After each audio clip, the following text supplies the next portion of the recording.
Good evening, and welcome on in to tonight's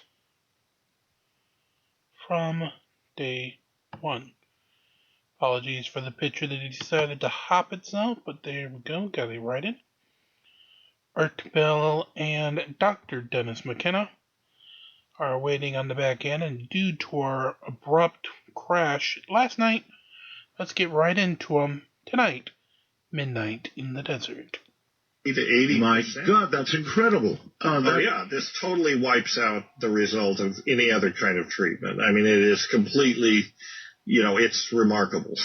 It absolutely is remarkable. Okay, and again, I've got to ask, you say it's a combination of pharmaceutical effect and counseling. Other methods use lots of counseling along with whatever pill or gum or patch or whatever it is they offer, and they don't get anywhere near those rates of Right. Well, a lot of the counseling has to do with, the preparation for the experience, right? And thinking about your problem, and you wish to quit smoking, and when you have this experience, you're going to, be in a state of deep introspection where you're going to have to confront this. And so a lot of it is to prepare people in terms of how they think of these problems. And when you have addiction particularly, and when you say, well, is this pharmaceutical or is this psychological, it really is a combination. But I think that psychedelics in themselves do not cure addiction. What they do is they let you step out of the box a little bit and look at your behavior and look at your relationship to the other drug, the one you're abusing, alcohol, heroin, whatever, make you look at that relationship in a different light and essentially see it as something that, that's not you, that's not part of you, and you actually can make a conscious decision to change your behavior, while you're out of the box, right? The question becomes, what happens when you come down and you re-enter your normal life? Yes. A lot of people can slip back into their old habits, and so it takes some planning, but the temporary, ability to step out of your own reference frame, essentially for a while and look at it from that perspective, that is a tremendous opportunity. And then, whatever the ultimate success depends on whatever follow-up there is to that. So it's complicated. That's true of all cessation methods for smoking, for example, but again, They don't get anywhere near a 60%. Oh my right, goodness. Because they don't provide, and I think this is important in psychedelic therapy of all kinds. This comes up particularly when we're talking about ayahuasca. I think that catharsis is something that psychedelics can reliably induce. And catharsis is defined various ways, but it's a spiritual, it's a crisis, it's a personal, spiritual, psychological crisis that leads to renewal, essentially. So it's a sort of reworking of this whole thing, some of which I think does take place on the neurochemical level. Some of it just takes place on the attitudinal level, the way you understand your relationship to your drug or your medicine or really your whole environment. Would you go so far as to say it kind of rewires the brain? Yeah, I would. Actually, I think it probably does. And in fact, in the case of ayahuasca, we have evidence for that as a result of this study that we did in 1993 with the UDV, the Brazilian church in Brazil, in Manaus, Brazil, that uses ayahuasca as a sacrament. They invited us, myself, and a bunch of other scientists of various disciplines to come in and do a biomedical study of their practices, right? Sure. And they wanted to be sure it was safe, and they also wanted to persuade the Brazilian government that it was safe and it was okay and not a drug abuse problem and all that. So they asked us to do this investigation.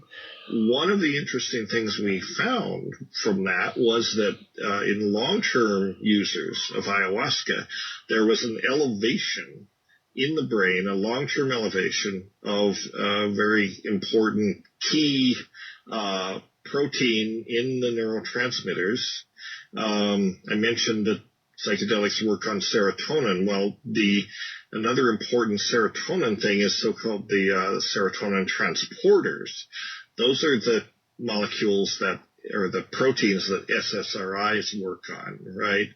And they block the reuptake, the SSRIs, selective serotonin reuptake inhibitors, right? That tells us what they do. They suck the serotonin back up. Okay, so that's getting a little technical for me. Would it be fair to say that it's like the train that takes the good stuff to its destination?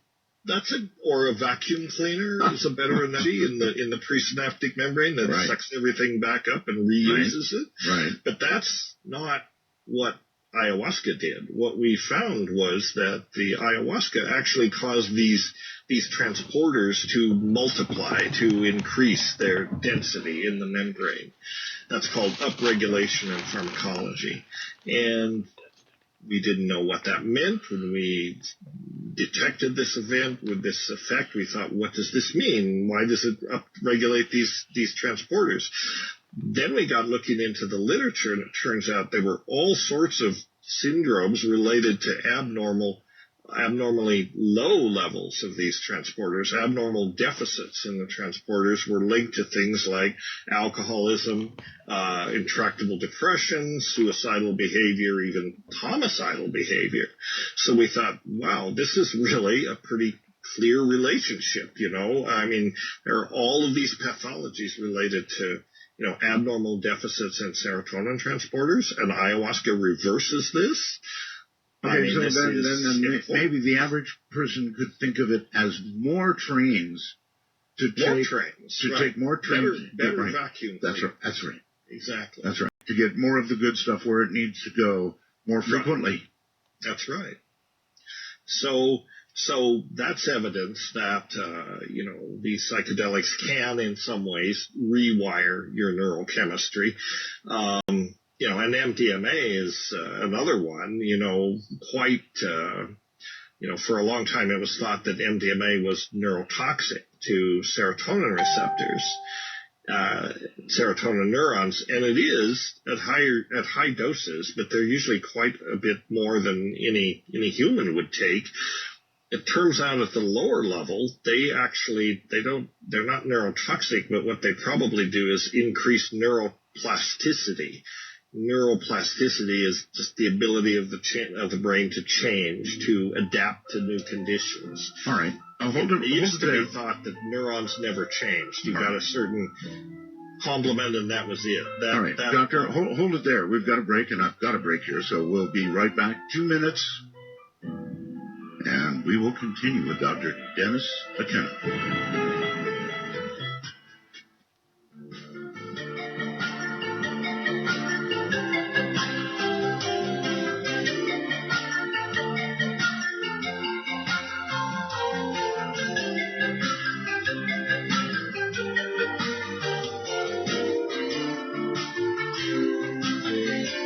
Midnight in the desert doesn't screen calls. We trust you, but remember, the NSA. Well, to call the show, please dial 1-952-225-5278. That's 1-952-CALL-ART. Dr. Dennis McKenna is my guest, and we are discussing psychedelic drugs. The possible benefits of them, why they're being studied, and what they might help, and why. So back to it. I did get one quick computer message that I want to pass on. It's Rice from Dunsmuir, who says, I cannot think of a worse idea than putting somebody in an MRI machine while they're tripping. Got a point. Well, these are intrepid pioneers of science. That they are, but I mean, clunk, clunk, clunk. Right. Well, anything for science, right? Yes. I mean, most of these people, yeah. I mean, I agree. That wouldn't be the optimal setting, but what are you going to do? Yeah, what are you going to do? Well, what do they see? I mean, what lights up in the brain? Well, there's interesting, again, I don't want to get too technical, but there's some interesting findings in some places, some parts of the brain. We find that psilocybin really activates neural networks, activates interconnectivity. So that's basically crosstalk, right? Huh, yes. Other groups have found that some parts of the brain that it actually suppresses, believe it or not, communication between certain parts of the brain that normally are in tight communication. So these are two different findings that are kind of puzzling. A lot of it has to do with dose and, circumstances, but in both cases you can, at certain doses, psilocybin will activate these networks, but not necessarily across the whole brain, maybe only in certain regions. At the same time, these regions, like the cortex, the limbic system, mostly the amygdala, these areas are involved, are the communication between them is suppressed. And so the thinking is that maybe these feedback loops that always exist between these different groups, they sometimes they put the brakes on, right? They help maintain homeostasis, so they have an inhibitory action. And if you break those connections temporarily, then each part is just free to, free associate, if it will, just go off on its own and without any inhibitions. Have the experiments that you all have been doing yet led to any FDA-approved use of them? Well, no, we're not at that stage yet. I mean, the clinical trials are FDA approved, right? To do the trials, it's a long way from doing a trial to getting a drug into the clinic, right? That's the long road that we have to travel, is from phase 1 to phase 2 to phase 3 clinical trials, each one involving more people and each one involving a lot more money. I mean, almost exponentially more money as you go up. Phase 3 trial might be hundreds of people at 3 or 4 different universities. So that's millions.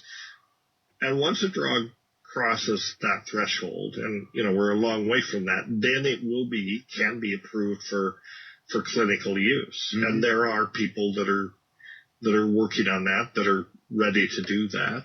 I want to mention something that might be of interest to your listeners. There's a wonderful website called Clinicaltrials Gov, and your tax dollars pay for this. And it is a place you can go and find out any FDA-approved clinical study that's gone on, that's recently over or in progress or about to start, for really anything. I mean, if you want to research cancer treatments, that's a good place to look. But if you search on things like psilocybin or Mdma or even LSD, the studies that have been done will come up. So you can get a pretty good look at what's been done and what's in progress and what's planned. That's just a great resource. Money well spent by your government, which rarely spends money well. So take a look. All right. When you look at the current state of affairs with the war on drugs in America, actually in the world, but certainly in America anyway, what are your comments? Well, I think the war on drugs was really initiated at the end of the 60s. So we're coming on 45 years. Mm-hmm. It's a miserable and total failure. Mm-hmm. Over $1 trillion has been spent on it. There are more drugs than ever. There are more people in jail for drugs than ever, especially in this country. And it's just not the solution. It's not working. Prohibiting people from altering their consciousness is not the right approach, because it's a fundamental instinct of behavior, and this is just something that we do. So the right approach, in my opinion, is you have to educate people about how to use drugs. That's the bottom line. You have to educate people how to avoid the really harmful ones and use the ones that aren't so harmful in a way that's intelligent and, maximizes their bad side effects or minimizes their bad side effect, maximizes their benefits. Okay, well, you mentioned that there are a lot of people in jail, and there are, millions. And so what would you do? Would you legalize drugs, and which ones would you consider legalizing, or would you do it across the board and then just do education? Well, it's a tough call. But yes, I would pretty much legalize them across the board, but I would regulate them. So, if you're addicted to, say, meth or something, one of the really destructive drugs, I wouldn't just dispense that out of vending machines, right? I would say, okay, you're a meth addict, so you like meth, so here's a prescription. Go to the drugstore and get your meth. But every time you go to get your prescription, you basically have a teachable moment. You have a chance for a drug counselor, the pharmacist, doctor, whoever, to say, hey, do you really want to take meth? This is not good for you? Have you thought about other choices? Have you thought about, and just basically encourage people to intelligent behavior. It's all about education. Besides that, Doctor, trying to imagine this, people will kick a Coke machine because they don't get their Coke. Imagine the meth guy who puts $20 in, doesn't get his meth. He's going to turn that thing into twisted metal. Right. Well, that's why you get it from a pharmacist, right? Because we can't. Yeah. But ideally, that's the thing. You cannot... you can't prevent people from altering their consciousness. It's built into human behavior.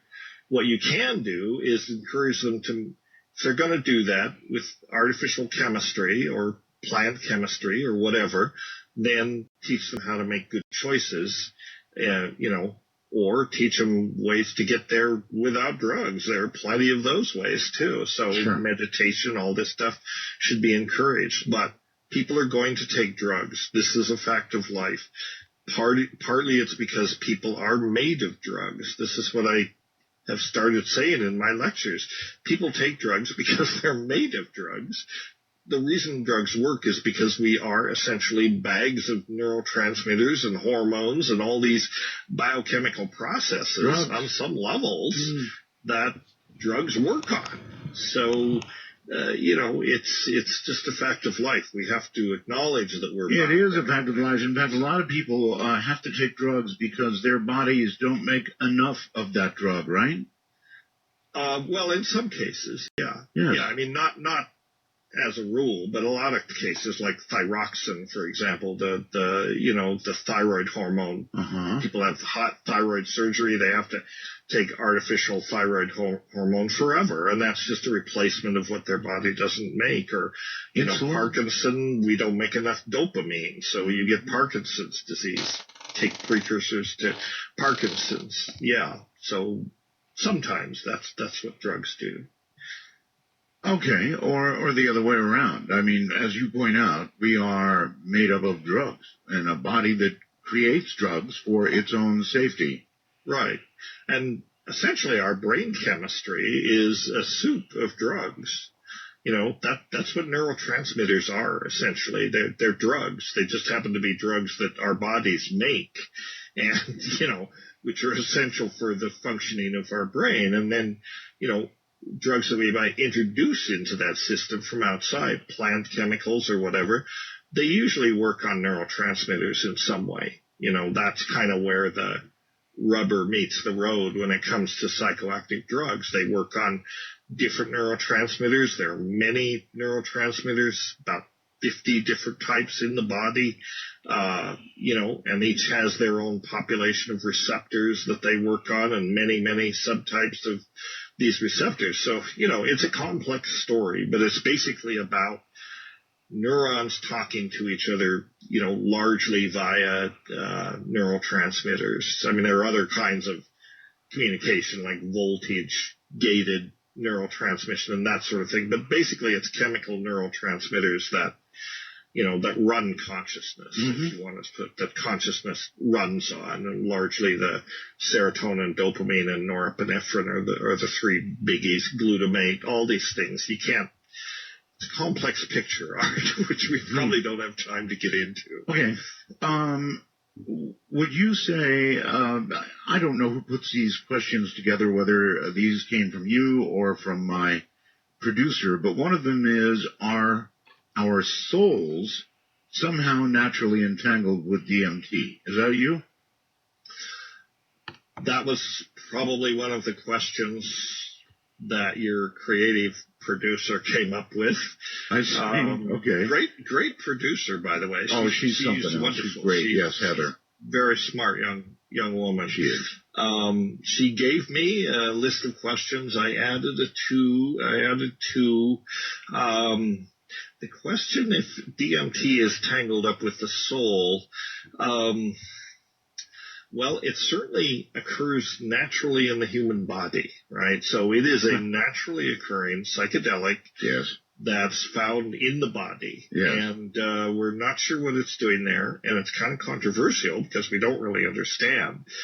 A lot of people say it has to do with pineal function and the whole third eye thing, and we know that DMT occurs in the pineal, at least sometimes, and all the precursors for it are there, and all the enzymes needed to make it are there, so it's probably pretty sure that it occurs there. Whether it does anything, whether it actually has a psychedelic effect when that happens, is a matter of controversy, and my dear friend Dave Nichols, who's the president of the Hefter Research Institute, there's no better pharmacologist when it comes to psychedelics. He's the world's expert, and he says DMT probably never reaches levels in the tissues or at the neurons where it can actually act as a psychedelic. All right, let me back up just a little bit and ask this question. Most doctors, and I interview many doctors, many scientists, I would say by far would say they don't believe in God. Typical of what a doctor would say, that they don't believe in God. I think in medical school, beginning or perhaps even before that, they're sort of trained out of that. Mm-hmm. And, when you begin talking about souls, then inevitably you're talking about, well, are we more than our material and mental selves, Right. whether there is something else? And where do you come down in this range? Well, again, this is a complex question. You bet it is. Yes, it is. Yeah, most scientists in their scientific training and physicians and so on, they are trained into reductionism. Yes. Reductionism being the idea that it's all matter. There really is no spirit in life. There really is no supernatural. This is all just atoms, ultimately crashing about and doing things in random ways. But then you have this knotty problem of subjective experience, right? We all have subjective experience. Sure. And although scientists might be atheists, they might deny the existence of God. It's very hard for them to deny the existence of mind, of their own consciousness. And that's a reality. Thoughts are real. Consciousness is real. Yes, it is. So what is it? Right? Well, okay, let us try this. Let me pin you down in a different way. This is what neuroscience can't quite explain yet. All right. When the brain waves go flat and there's no heartbeat and there's no respiration and the body grows cold, is there, in your estimation, the possibility of anything continuing in terms of what we would think of as consciousness? Honestly, I can't answer that question. And I don't think anybody who assesses it honestly can say, you're talking about, consciousness in some form is an energy state, right? It's a stable energy state. It's associated with the brain. It's associated with neuroactivity. And you would think that it's dependent on that physical substrate to keep going, right? But just maybe there's a way that it doesn't depend on those things. This is what we don't know, because we've had people who have had near-death experiences and they've come back and reported on what happened. That's right. We don't have anybody who's actually died and come back and reported what happens. And I think that, I think that we have to keep an open mind, because I think that we don't know a lot. And I think this is something that science, is quick to be dismissive. And I think that, science needs to remind itself every day, every moment, that what we don't know is much greater than what we do know. What science thinks it knows. So Sure. There is no place in this equation for arrogance, right? I mean, science can be proud of what it knows, but it should always remind itself most of the universe we don't yet understand.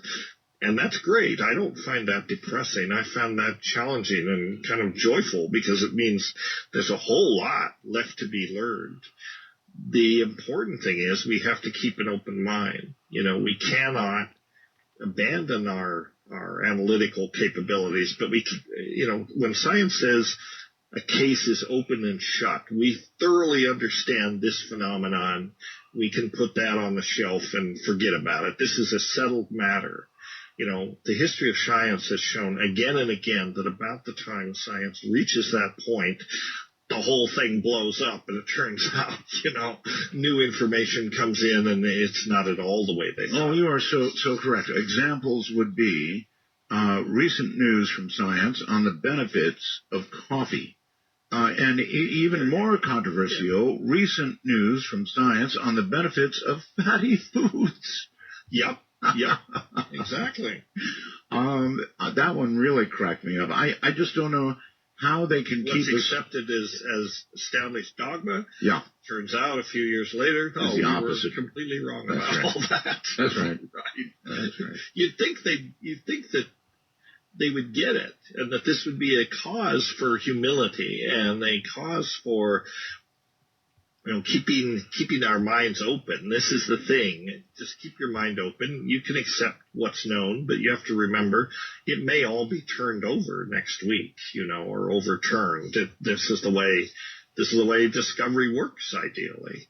Our picture of cosmology due to, relativity and quantum mechanics is quite a bit different than somebody 1,000 years ago, or even 200 years ago. Quite a bit different. Yeah, quite different. So science is powerful, but it's also limited, and scientists should keep that in mind. Well, okay. How's that for dodging a question? Well, not bad at all, actually. So DMT, there are people who are claiming that a DMT experience is the same as an NDE. I guess you've looked into DMT, and you've looked perhaps into NDEs, have you, by the way? Yeah, yes? I have. And also abduction experiences. People claim that high doses of DMT are not unlike abduction experiences. Mm-hmm, I mean, I don't know. True. I haven't had that kind of experience on DMT, although I will say, the ones I've had are often quite, science fiction-ish in a way. I mean, you see machines, you see entities that appear to be aliens or certainly not human. You often encounter these entities, is I guess the term. So you have encountered these entities. Oh yeah, I have. I think anyone who takes a high dose of DMT is probably going to run into these critters. I mean, they're out there. What are they? That's what's harder to say. Are they? So how do you subjectively, describe what you have encountered? Well, everybody has a different kind of encounter with them, although there are similarities. Terence used to talk about the elf machines, the self-transforming elf machines, or the hyperdimensional Fabergé eggs, or these things, which do often appear to be, machine-like, and sometimes intelligent machine. It's very hard to say because we only have our categories to, describe things. And in DMT, it goes way beyond categories. So essentially, the experience is really hard to stuff into a box of description, a linguistic box, even though, it's a natural impulse to start to do that even before it's over. You're trying, you're babbling, you're trying to explain what was that? Yes. It's what we try to do is make sense out of things. It doesn't necessarily make sense, but it's overwhelming, and it's quite alien. It's very hard to relate to anything else. And is it real?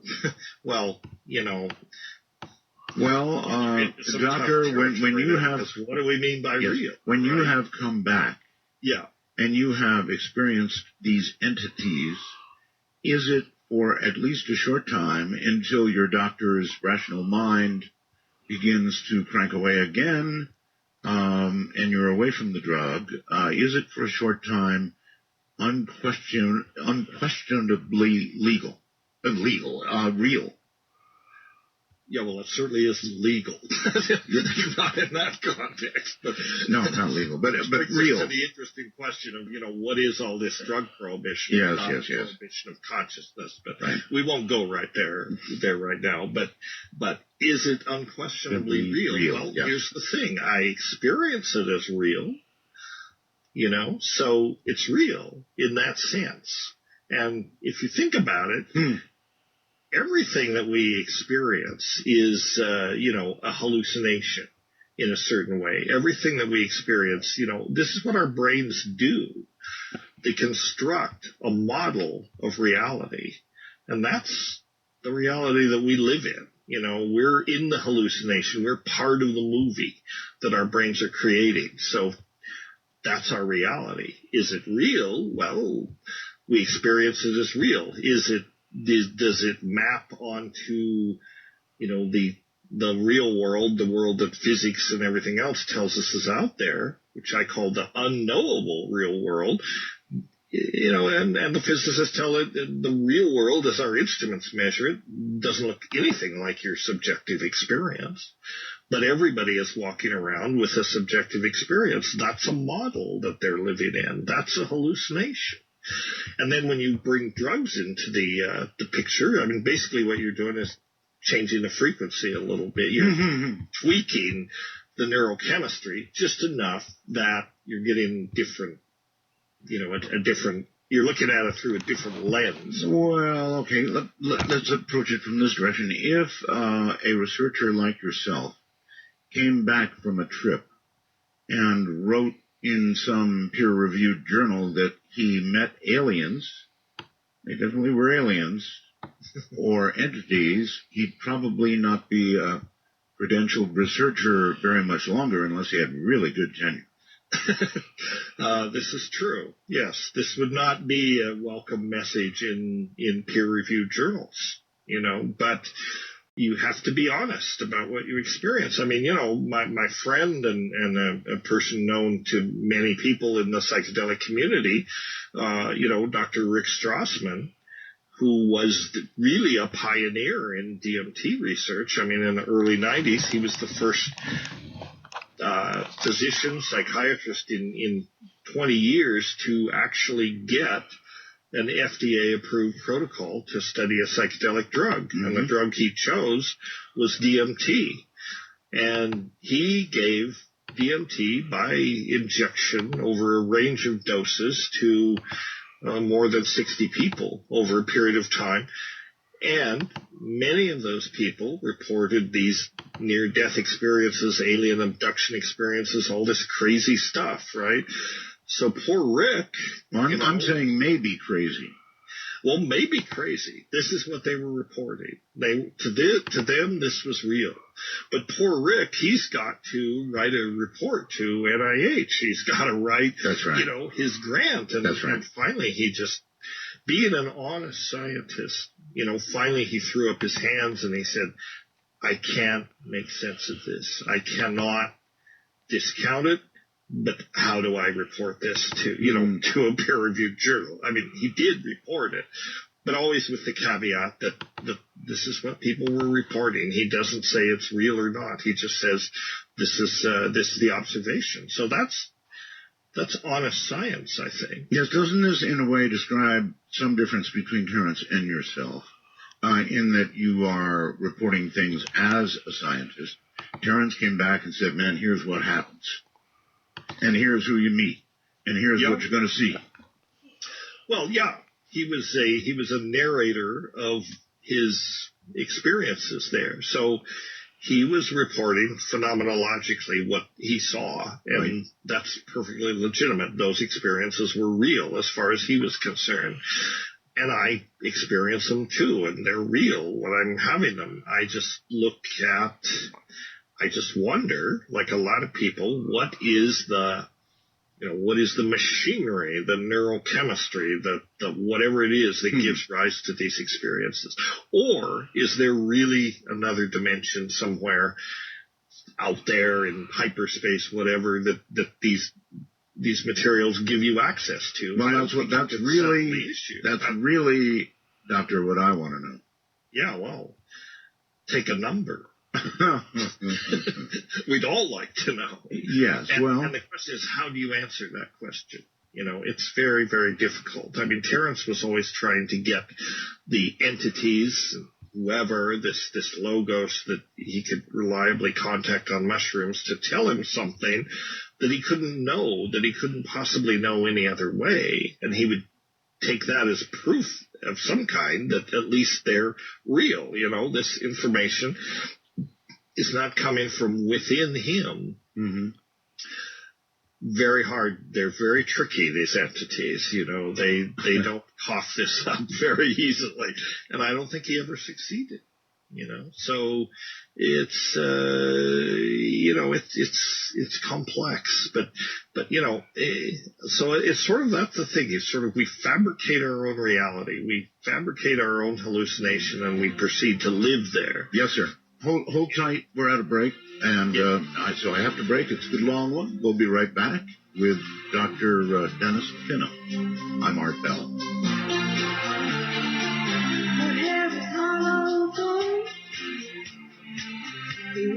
Sweet surprise. Her hands are never cold. She's got better days. Midnight fantasy. Someone to share my wildest dreams with me. Imaginary love. Remember, when calling Midnight in the Desert, let the phone ring until answered. These calls are unscreened for your listening pleasure. Call 1-952-CALL-ART. That's 1-952-225-5278. All right. What we're going to do is open up the lines. Let me give you the little lecture that I give. Dr. Dennis McKenna is my guest, and he is involved in testing some pretty serious drugs, actually, ayahuasca and much more.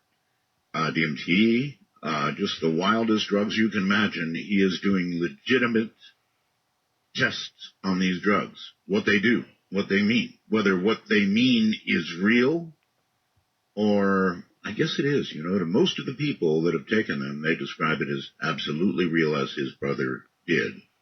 Anyway, I want to open the line, so if you want to get in on the discussion and have a question or what have you, our public number is 1 and then area code 952-225-5278. Once again, 1-952-225-5278. Now, if you have a device, there was something else I've got to tell you guys about. AT&T has begun something called Wi-Fi calling, And if you're in an area that has a lousy cell signal, let me tell you how you can improve, and I don't mean just by a little bit, the quality of your audio. If you go to their Wi-Fi calling, and I'll sort of have a clinic some night about how you do it, boy, oh boy, can you sound good. And if you're in a bad cell area, it could be your savior, believe me. Other companies are doing it, but AT&T just let loose of a Wi-Fi calling, and boy, does it sound good. Boy, does it sound good. Anyway, where was I? Yes, Skype. You can put Skype on your device, your iPhone or your whatever your device is. There's so many of them out there now, it's hardly worth mentioning. All of them, virtually. Put Skype on, and then once you get Skype on, simply put us in there. Add us on Skype. You got a little plus sign there on Skype, and that's like adding somebody. So add us. We are in North America, America and Canada, MITD 51, as in midnight in the desert, MITD 51. If you're outside of the country, we are MITD 55. It is that simple, and rarely do you get the opinions vary so much. For example, I'm looking now at what we call the wormhole, messages that come to me while I'm doing the show. This will give you an idea of the range of the way things like this are received. Wade, don't know where he is, says, boring, putting me to sleep, not one of your better shows. Joy in Santa Cruz says, this is within 4 sentences of each other. Joy says, now this is the good stuff, Art. Absolutely the reason why I'm a time traveler. Thank you so much for interviewing him, meaning Dennis, Dr. Dennis McKenna. This is absolutely fascinating. So, not one thing hits people the same way. It's, frankly, quite subjective. Doctor, welcome back. Thank you. Sure. It's great to have you. And you are giving out extremely important information, whether in some cases, obviously, it puts people to sleep. In other cases, it rivets them to the radio or the device of their choice, whatever. I personally think that it is one of the most important shows we've done. It is yet one other avenue, that which I explore here constantly. And really, I do believe this, Doctor, that it is one legitimate possible avenue to answering the questions that we explore on this program, the really big ones in life. Well, yes, I agree. I mean, you can't please everyone. Right? No, oh no, So I'm well if aware of you that. find it boring, don't listen. Yeah, That's right. That's right. Well, okay. Let us, if you don't mind, allow some of the people in the audience to ask questions. Would that be okay? Sure. All right. Let's go to Hawaii. I think. Hello, Hawaii. Hello. Hello? Hello. You're squeaking and squealing and making all kinds of noise there. Hey, that's the Kokies in the background. The what in the background? The Koki frogs. Oh, the frogs, the kokanee frogs. Yeah. Really, are they that loud? Yeah, well, I'm on the Big Island. Right. I actually went to Terrence's property in South Kona back in, I don't know, must have been around 92, 93. Right. Can you possibly walk into another room which is frog protected a little bit? No, I'm out here in the jungle. I'm in a one-room place, and, this is it. All right. Well, if you have a question, go ahead. Well, no, I don't have a question as much as, if this is putting somebody to sleep, they never did DMT. That well, may be true. Yeah, that would be a high percentage of the audience. Right. Yeah. And I mean, I lived in the Bay Area in the early 70s, and love doing psilocybin and LSD and that kind of thing. But DMT is just a whole different experience, degree of intensity. Mm-hmm. It's like you don't do it for fun. You're an explorer if you do it. You may do it for fun the first time, but if that's the situation, you don't ever do it again. Right, I understand. If you do it around those frogs, I bet you don't ever do it again either. DMT is very interesting for a number of reasons. Like the gentleman says, it's a whole other level of intensity. And then there's the fact that, it's part of our neurochemistry, right? None of these other things are, as far as we know. So it's really built into, the chemistry of our brain. And not only that, it's very, very widespread in the plant kingdom. It's a very simple molecule. It's only 2 steps from tryptophan. And tryptophan is an amino acid that's found in all living things because it's part of the 30 amino acids, or 20, I guess, that go into proteins. Tryptophan is one of those. And tryptophan can be converted to DMT in 2 steps. So there are many, many plants that contain it. We know of about 100 or 200, but that's only because people have looked. It's very likely that hundreds of thousands, if not tens of thousands of plants contain DMT. Not always in levels that would be high or usable, but it's a very common compound. It's not an exaggeration to see that nature is drenched in DMT. I sometimes say this, nature's drenched in DMT.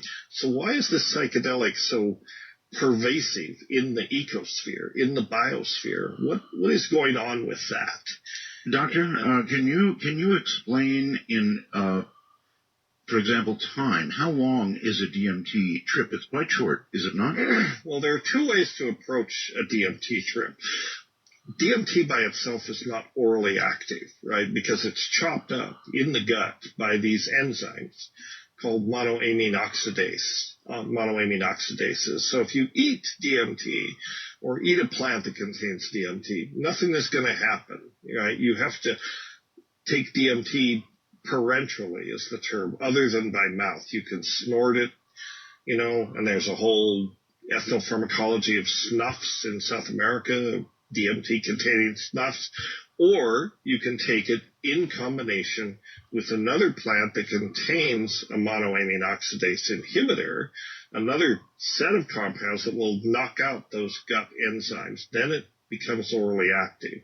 And that's the secret of ayahuasca. Ayahuasca is a combination of 2 plants, one of which contains DMT, and the other contains another group of alkaloids called beta-carbolines that knock out MAO in the gut. So they protect the DMT. It's absorbed unchanged. It makes it to the brain unchanged.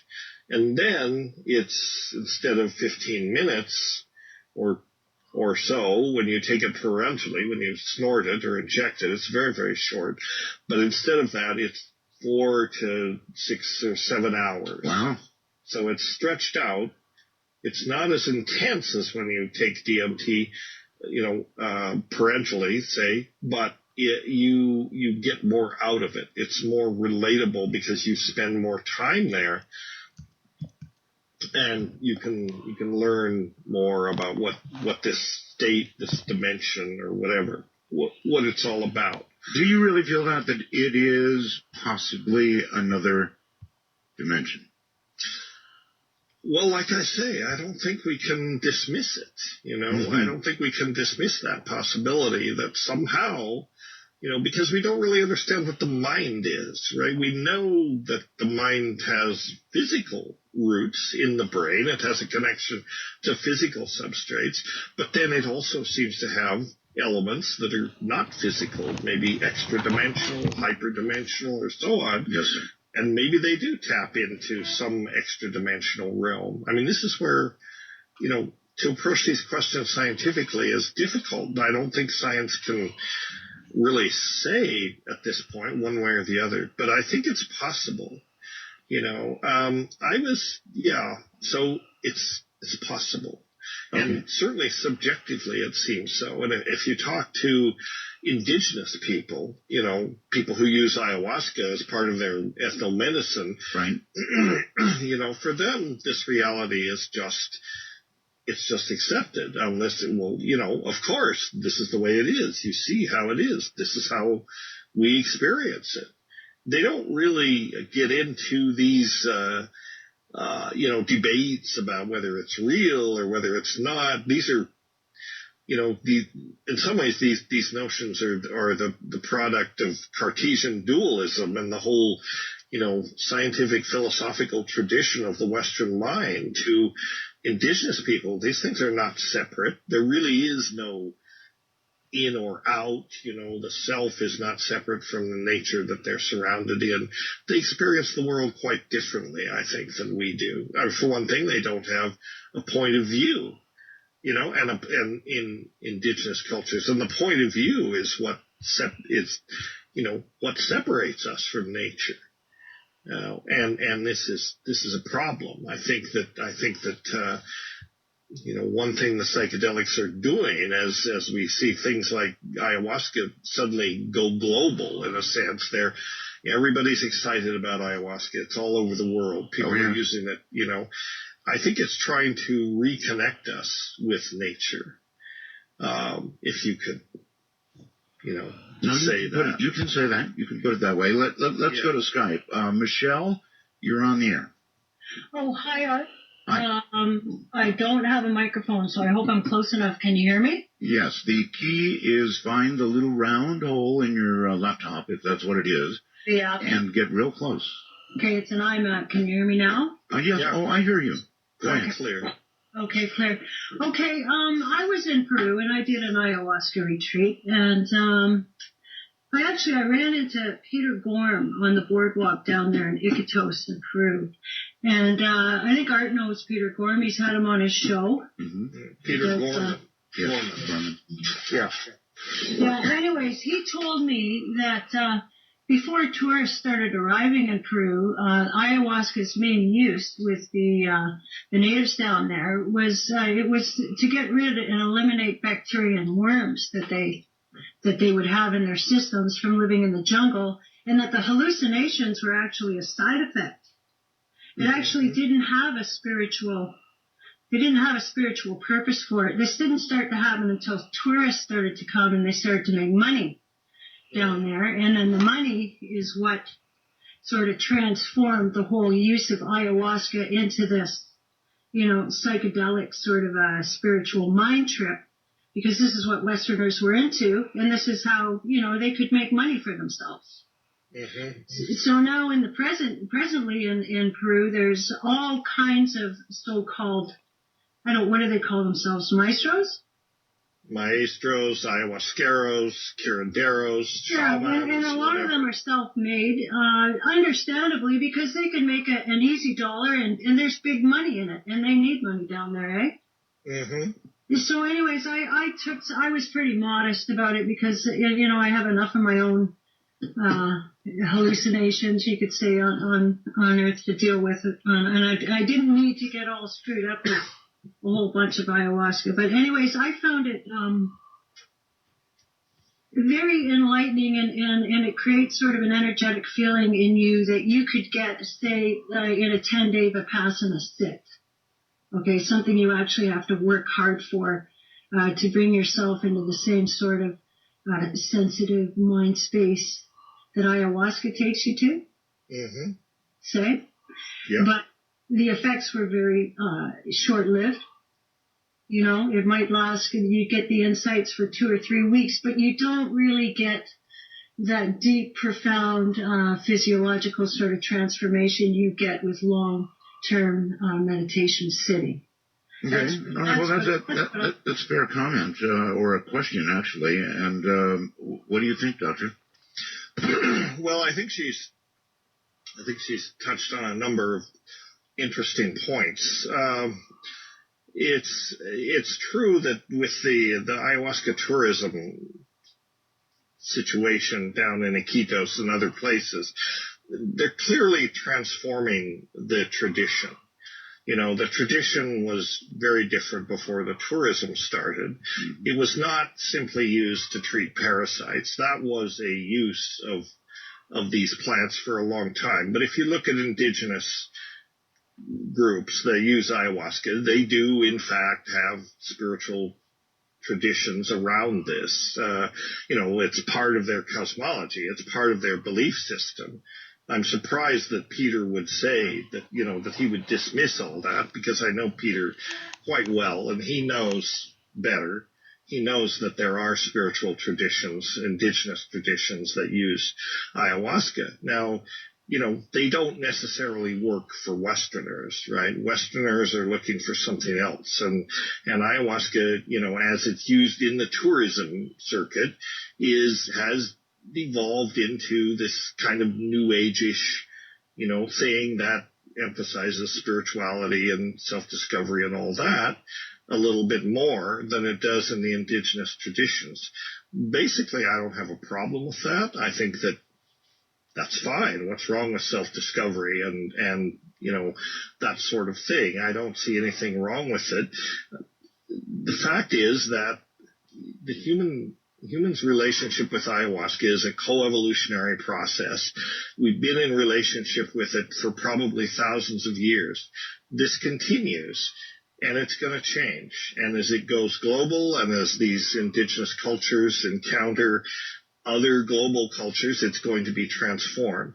I don't necessarily feel that this is a bad thing. I think it's inevitable, for one thing. And I think that ayahuasca is bringing insights and healing to a lot of people on a global scale. And I think that, you know, as a people and as a culture, we need healing. We're a deeply wounded culture. We're a deeply conflicted culture. Mm-hmm. Much of that has to do with our alienation from nature. I think that one of the things ayahuasca's, one of its strongest messages that many people get is we have to rethink this understanding. We have to realize we're not separate from nature. We're part of it. Until we get that global shift in consciousness, which ayahuasca is trying to catalyze, I think that we're not going to be able to deal with the problems that we face. And as we have to read the news to realize how quickly this global environmental crisis is accelerating. So we're in a heap of trouble, right? Whatever, deep doo-doo, and we have to change consciousness globally. And I think that this is partly what ayahuasca is trying to catalyze. Now, I think that somebody who goes to Peru, probably without studying very much about what ayahuasca is about, and that's what I infer from this young woman, that she didn't really do much homework. She just kind of went down there. Doctor, I'm sorry. I've got a break here. We've got about 2 minutes, and we'll be right back. This is Midnight in the Desert.